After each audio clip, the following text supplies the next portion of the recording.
Hello, and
So this is 1828.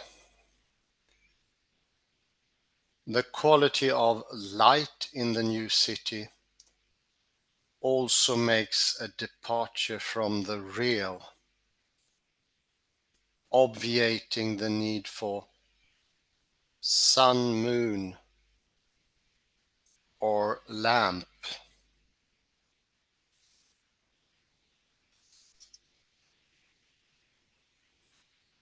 Again, the light has the highest quality source, God.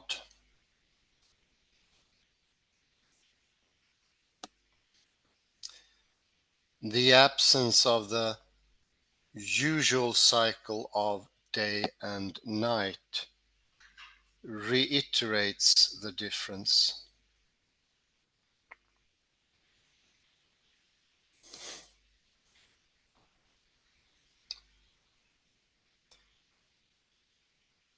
The foliage of the new city is also unreal.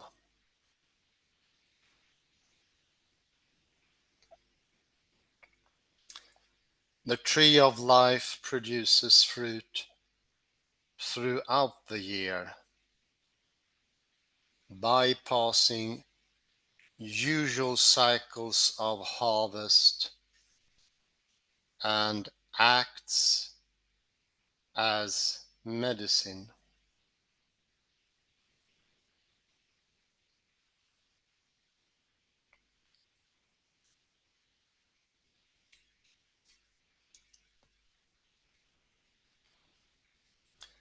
The translation is contested.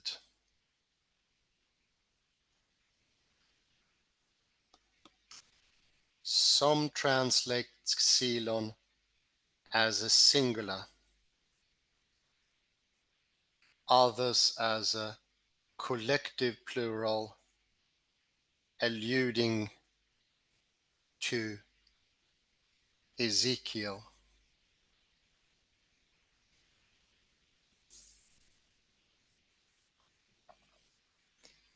In either case, the degree of unreality is sustained. As with light, the absence of the usual cycle is an indicator of both unreality and superior order.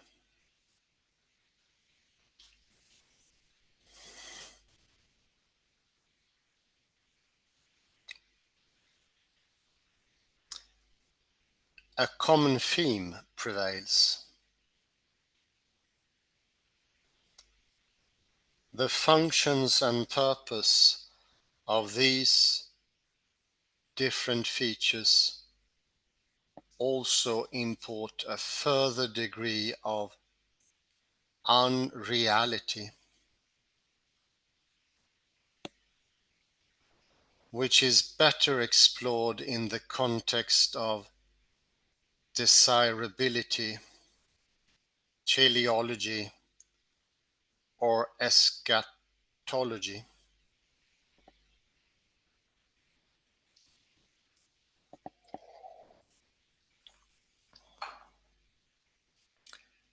Similarly, the absence of any temple marks an unreal departure from ancient cities.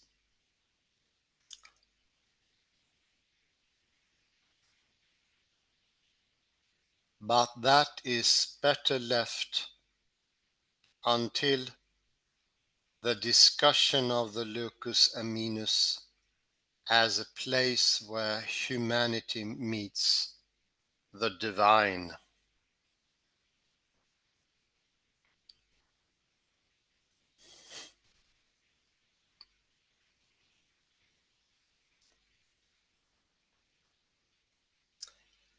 Elements desirable for life.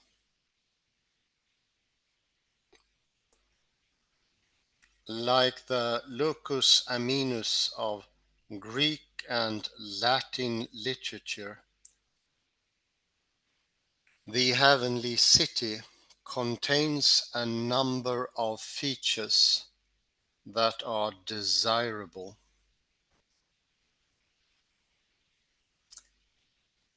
Initially, the city is described as holy, which contrasts it with its predecessor Babylon. In the narrative of Revelation,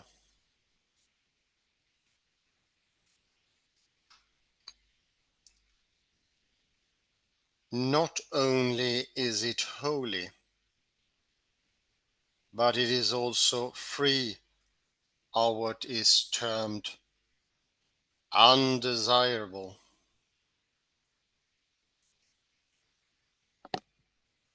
And these include both spiritual and physical conditions.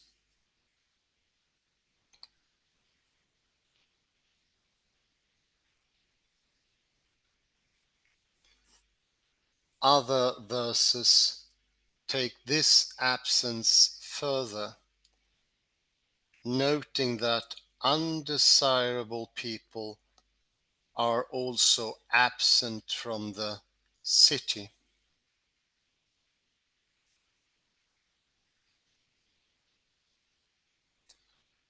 All the absences, accused items, and persons,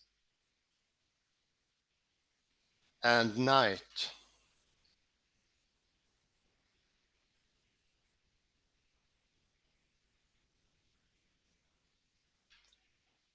symbolize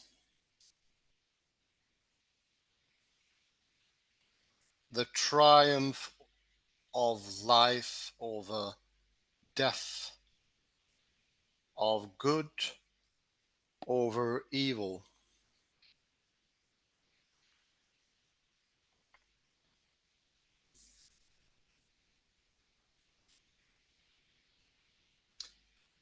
Positive features are also recognized.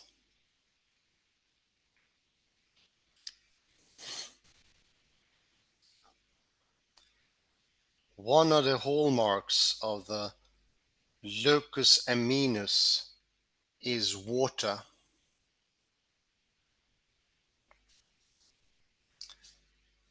The visions see water as an element present in the city.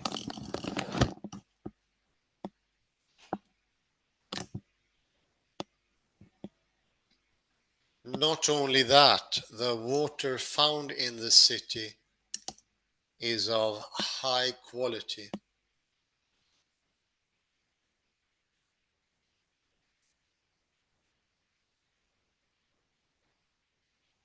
Toidatos tis zois, a source of both physical and spiritual well-being. The desirability of the city is also seen in the quality of its light, which is counterbalanced by a lack of darkness.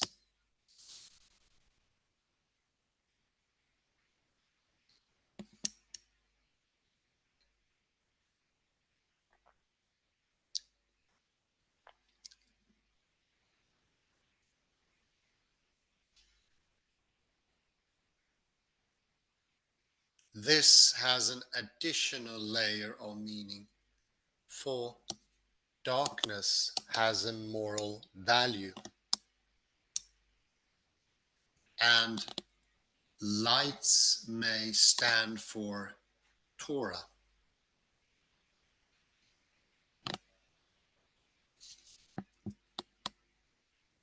The New Jerusalem is thus free from negative influences and experiences.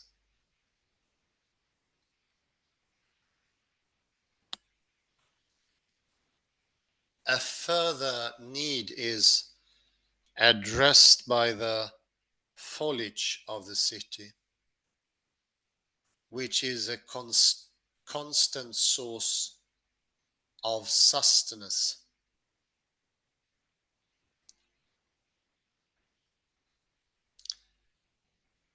Basic needs are thus considered met by the presence of water, light, and trees.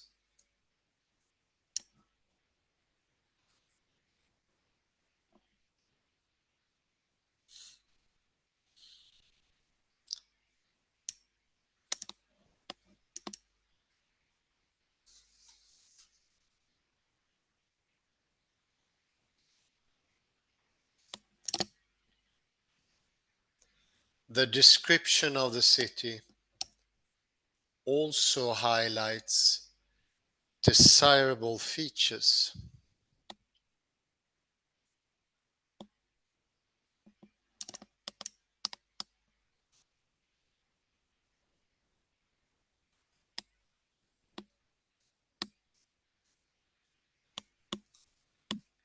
Even if it seems odd defensively in terms of the ratio between walls and city, it is guarded by the angels and by the presence of God.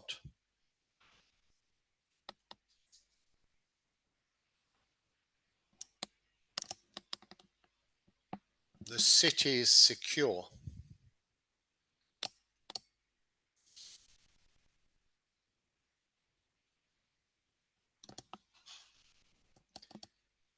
Indeed,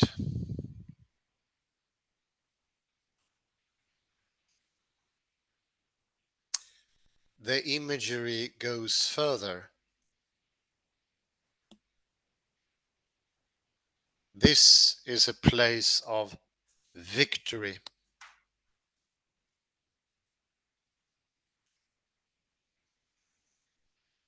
To the extent that other kings go there to give glory rather than material wealth.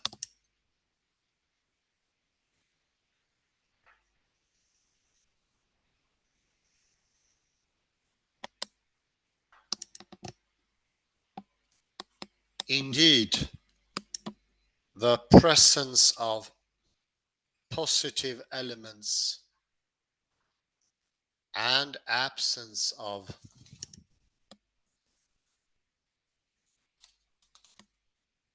the undesirable suggests that the heavenly city is well suited to be a locus aminus,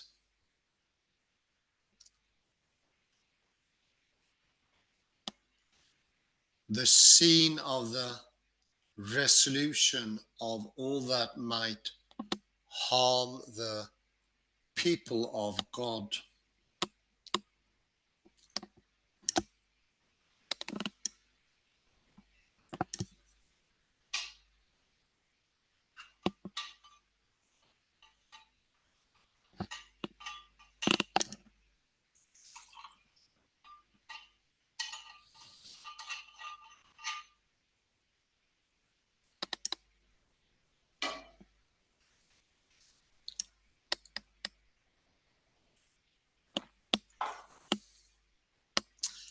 Humanity encountering the mythical or divine.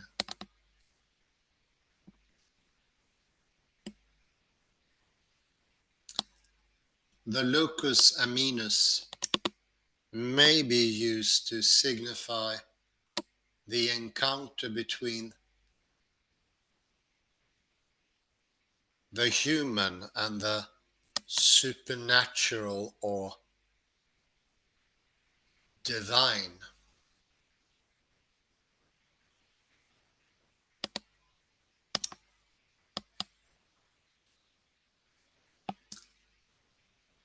The description of the city as holy points to this, characterizing it as acting in a way worthy of God and the Lamb.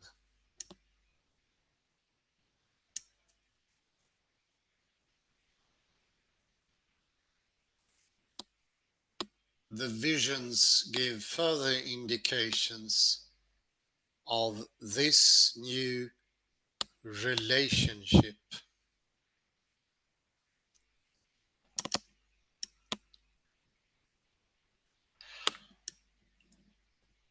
In 21:3, a permanent relationship is promised with God.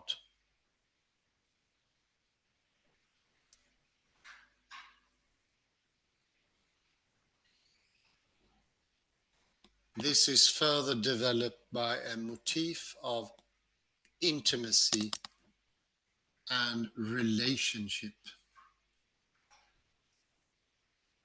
Sonship through adoption by the best of patrons,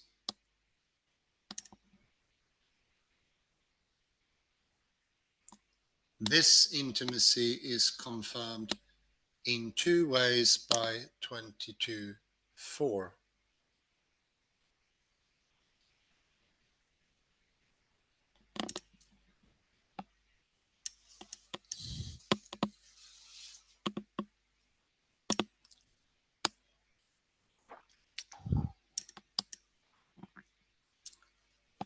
Believers are described as known to God by name, signifying that they are subject to his authority.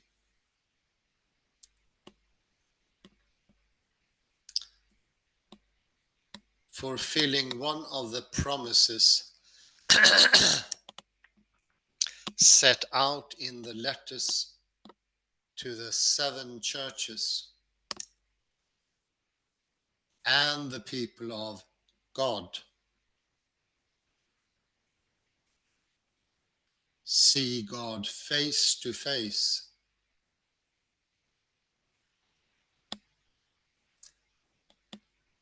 Such an immediate experience of God again obviates the need for mediation or distance between the believer and God.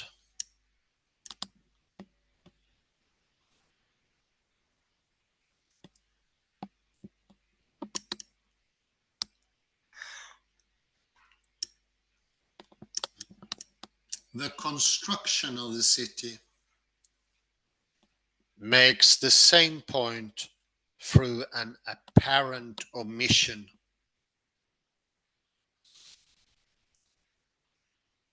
It would be hard to imagine a city built without temples, given the place of religion is not just devotional, but part of public life and social order.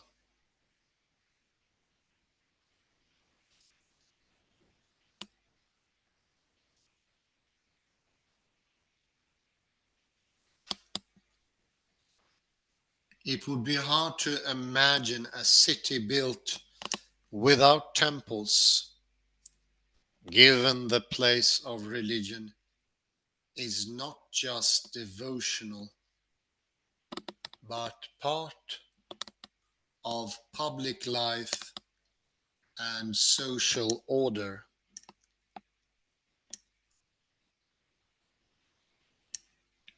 Yet the city described here lacks a temple of any kind.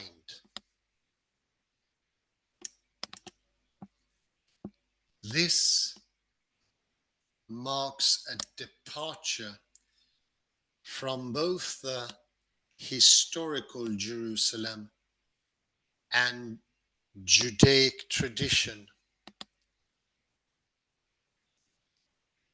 and any contemporary Greco-Roman city.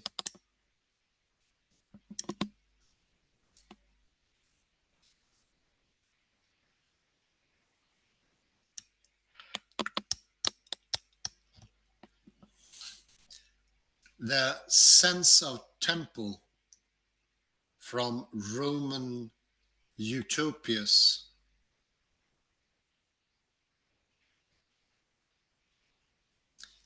the lack of any temple also signifies an intimate and immediate relationship with God. Temples function to make present the deity who is perceived as absent or distant. They are places of mediation or visitation.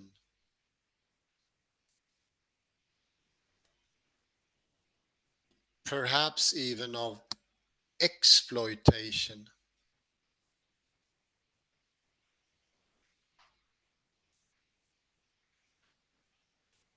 There's no need for a temple here because God is immediately present.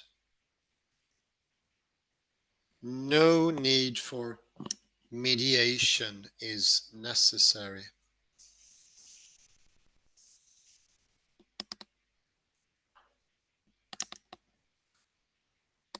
22:5 continues the theme, drawing on the unreal light which is characteristic of the city.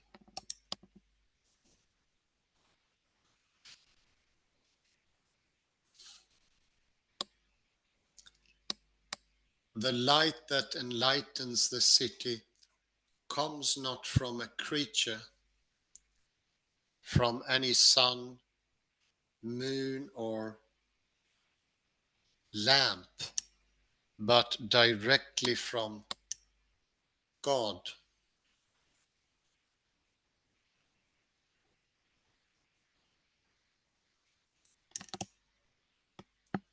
The heavenly city conforms to the role of the locus aminus in its basic design, an indicator of the encounter of humanity with the supernatural.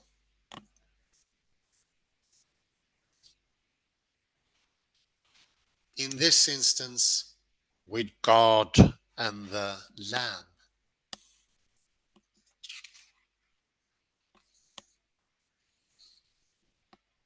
Teleological or eschatological function.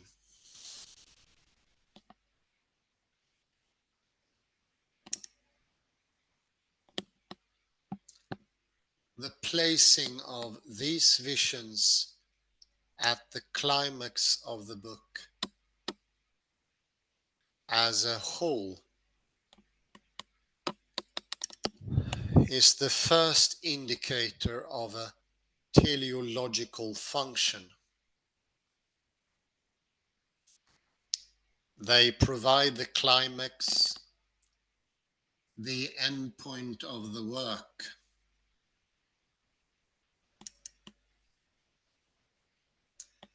This element of the motif is greatly enhanced by two further strategies.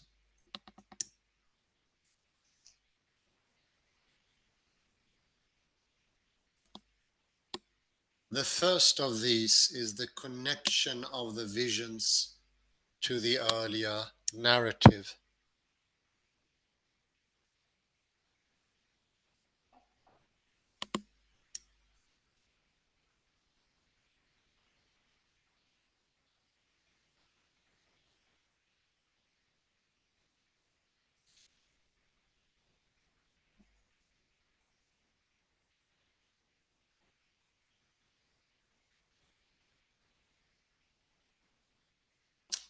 Two factors are key here.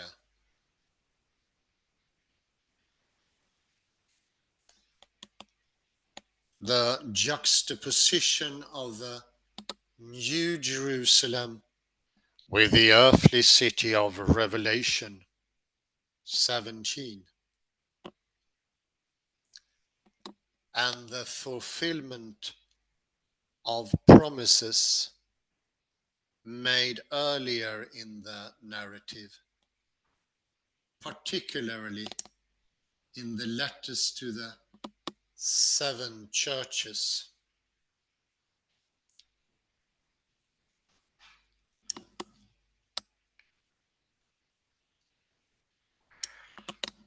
The second is John's appropriation of motifs and imagery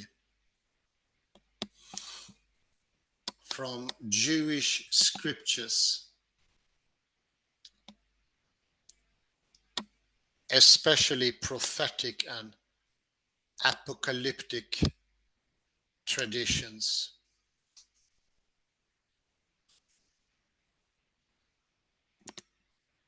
Which provide a contextual focus far more precise than the usual elements of the locus aminus.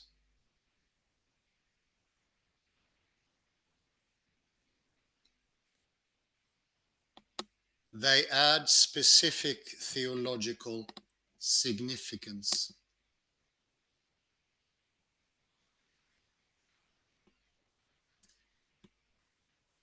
Recipients unaware of these traditions may recognize the locus aminus motif, particularly from the more straightforward phraseology.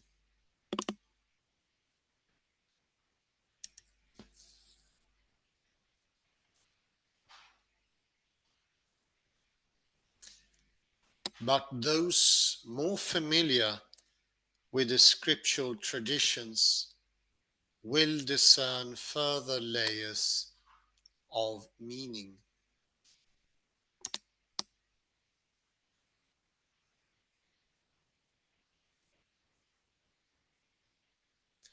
Thus, the scale of the city,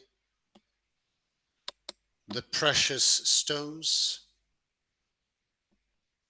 its angelic gods,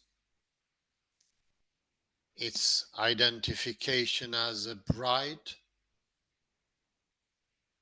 and its receipt of a glory from the kings of the earth, all fulfill eschatological hopes.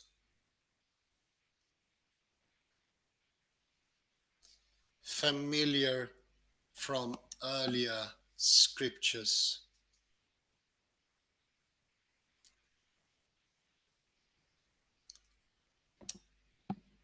The lack of a temple is a significant departure from much Jewish eschatological thinking,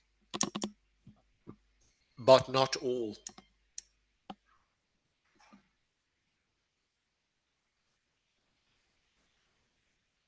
This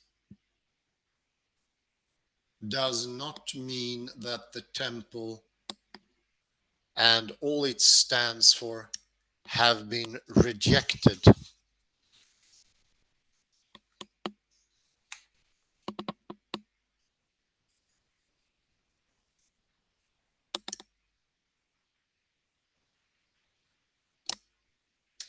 It is possible that this whole city functions as the temple was meant to.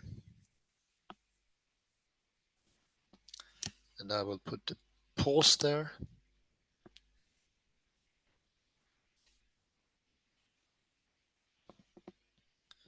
(1828).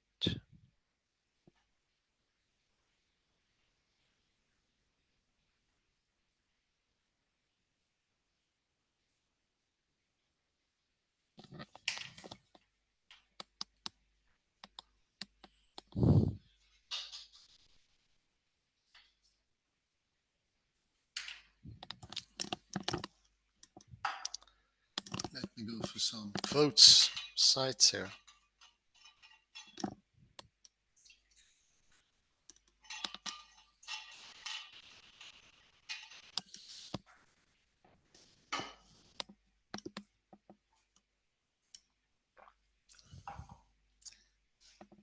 Kalle, can you do me the favor and do this? Let's see if you can hear my voice.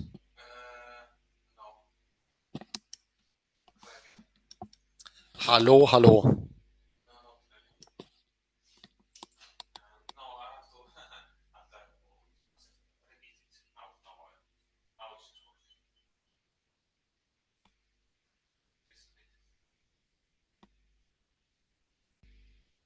Now?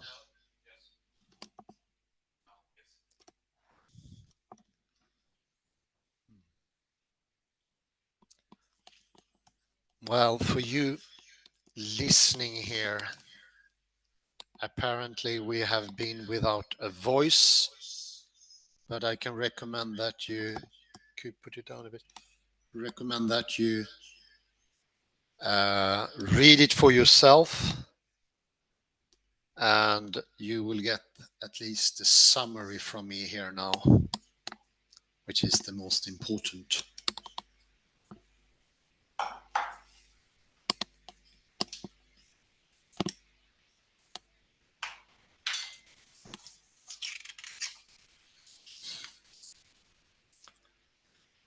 Let's see here.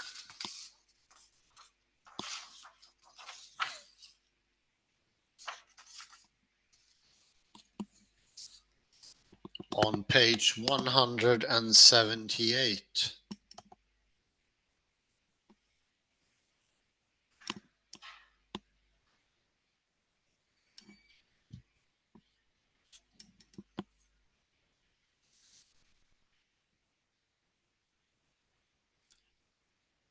We have a quote towards the end of the second paragraph,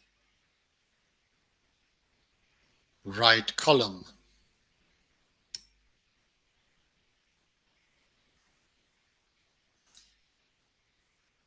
The motif at the very end of that paragraph, I think it's 5 lines down. It's the second paragraph.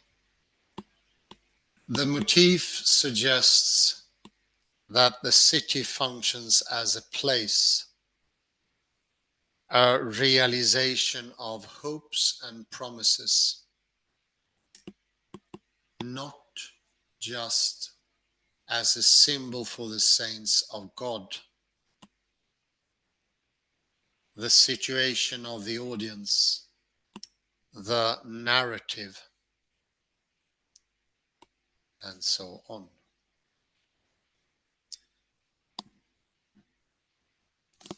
So the city is more than just a city. It's a realization of hopes and promises. And it is not merely a symbol for the saints of God, the situation of the audience and so on. It is much more.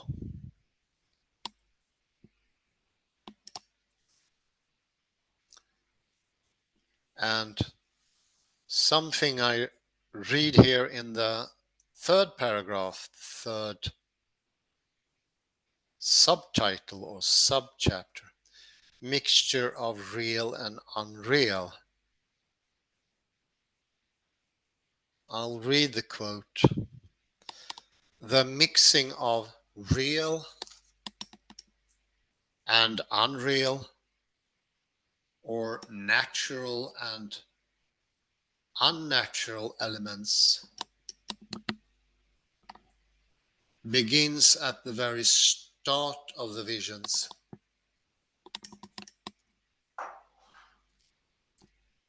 The adjective new injects an element of unreality into the picture.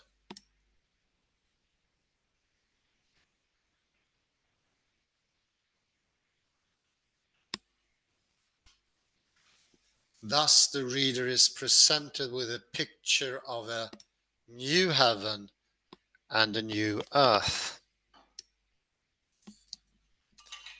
This particular line I would like to contrast with the readings we previously done of Warren D. Goldfarb, Paul Johnston, Joachim Schulte,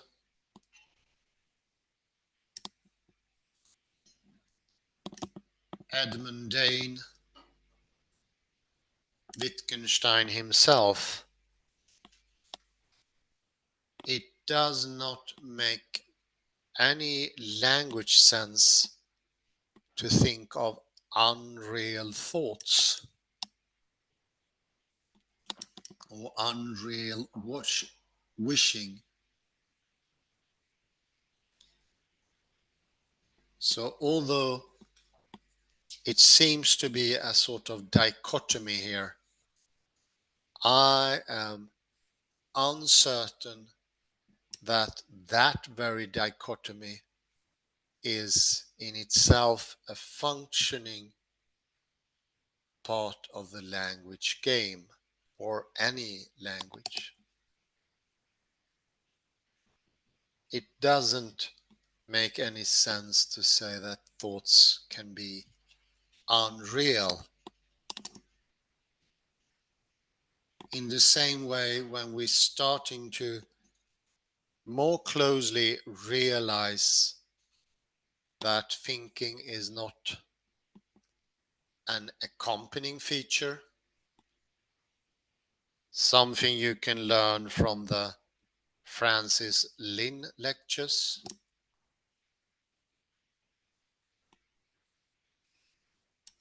Neither is thinking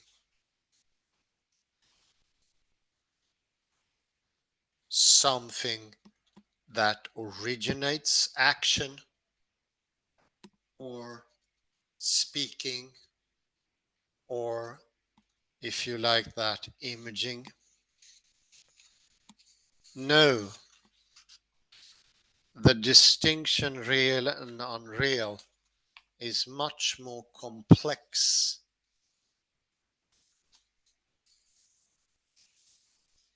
I'd say the New Jerusalem has features of reality as well as things that might be not as common but still real.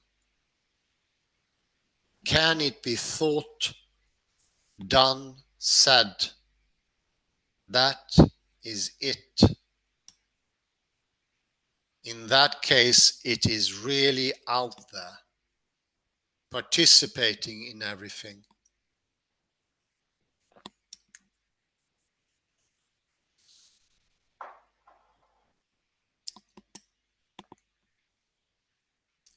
Of course, the metaphors are helpful.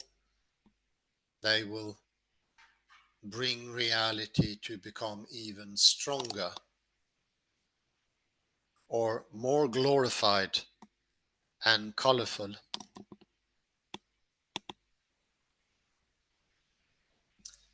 At the end of the second paragraph, page 179,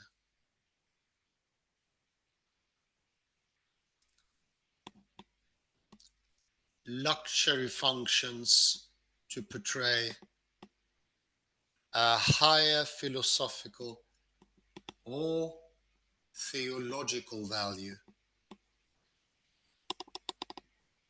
not some materialism desirable only in itself. There's a difference in quantity and quality of wealth of Babylon and the New Jerusalem. I'd say matter is real, luxury is voluptas, as we mentioned earlier. It's definitely connected to the locus aminus. It's not somewhere else.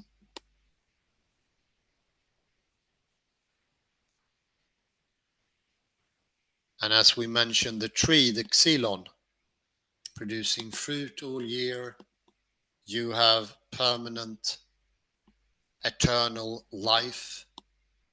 All these things stem from reality, are interconnected in reality.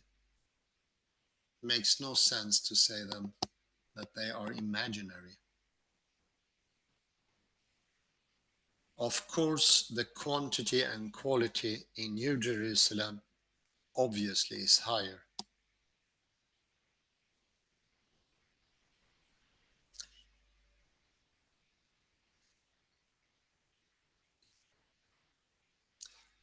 You see, in the next subchapter,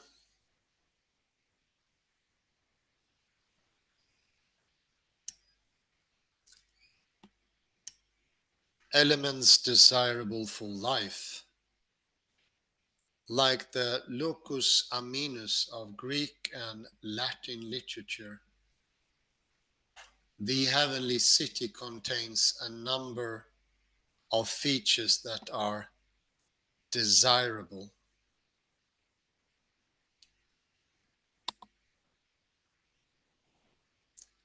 Initially, the city is described as holy, which contrasts it with its predecessors, Babylon, in the narrative of Revelation.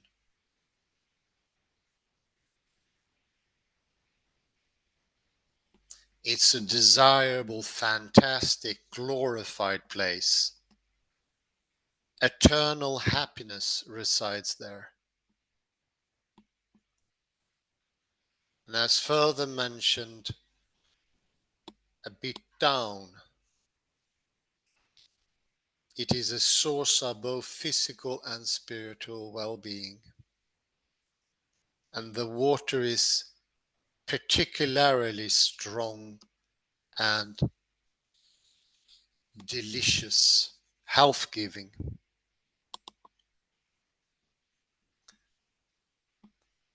The desirability of the city is also seen in the quality of its light. All these things come together to make something that is made of real relations and therefore in itself not transcendental or unreal. I think that's an important point we can now make. And that will put us in stark contrast to what is regularly believed today in common parlance by the common man, by theological societies, interpreters, scholars, and so on. We are no longer going to the church because we think there could be things that are unreal. And let me translate unreal with of lower quality somehow, not what is actually the New Jerusalem, the city of glory. Let's read further down here for further encouraging that understanding. Indeed, the imagery goes further. Listen now. This is a place of victory, to the extent that other kings go there to give glory rather than material wealth.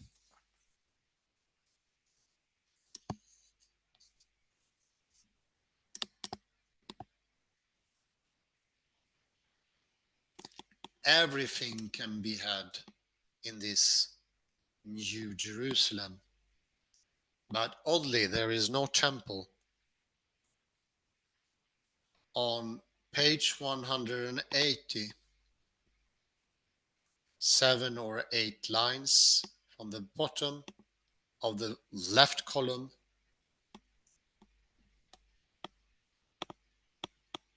we find the following.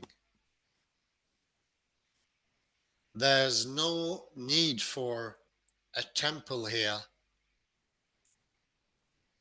because God is immediately present. No place of mediation is necessary. The temple is in itself God.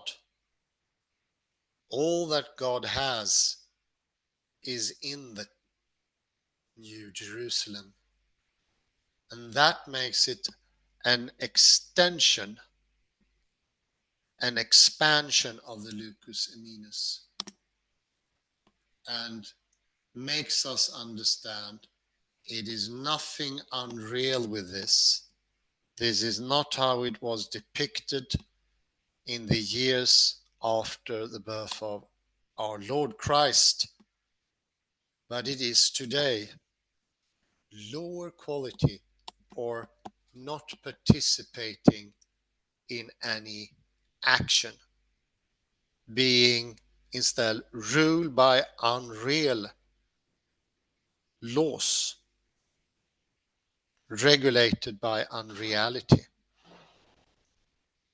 That is the only thing that is unreal. But it's still real in the view, participatory in the language game. But I would say rule-bound language is as low as you can get. It will lack the qualities of reality. We lack doings, everything that makes it viable as a something. That was my summary, and I hand the mic over to Kalle Lundahl here. Well, let me go to page here, 178. I could also comment on the same phrase, paragraph. So what has happened here? This makes me think about Richard Wagner's Götterdämmerung, where Valhalla has been destroyed. In its place, we have a new human couple, or new humans, who represent the new world, so to say. Like here. But what is unreal and what is real? The destruction itself of, let's say, Valhalla, the old world, is also, we could call it unreal. But why use such adjectives, as you point out, Hans?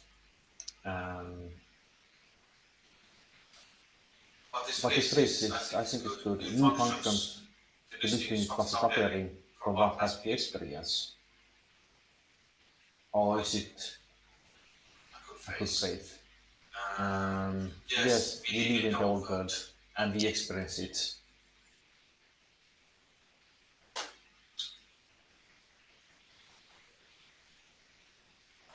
But it's not completely separated.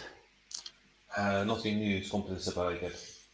and they go hand in hand. They are only combinations, so they are like founder relationships. Yeah. The family continues, so to say.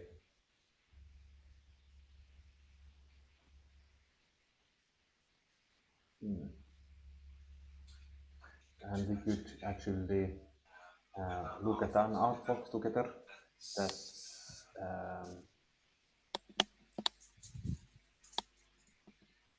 that relates to this identical piece. Um, I will put it on the screen. You see their God, Mm. and here on left you have Adam, on right you have Eve, Eve, yeah. and you have also okay, this is, I don't like this, what is going here. Let's see. Is it good? Here. Here you see the Oh, lamb. yeah. Let me see. There is also water here, supposedly. It's not so easy to see it.